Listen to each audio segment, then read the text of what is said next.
আসসালামু আলাইকুম, কেমন আছেন সবাই? আশা করি সবাই ভালো আছেন। আজকে আপনাদের সাথে যে ভিডিওটি নিয়ে আসছি সেটি হচ্ছে মুরগি খামারি ভাইদের জন্য।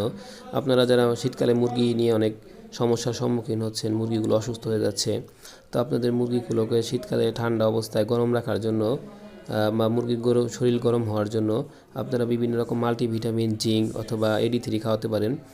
আর AD3 খাওয়ালে বা মাল্টিভিটামিন, জিঙ্ক খাওয়ালে মুরগির দুর্বলতা কেটে যায়, দৈহিক বৃদ্ধি ঘটে, ডিম উৎপাদন বেড়ে যায়, ডায়রিয়া বা আমাশা দূর হয়।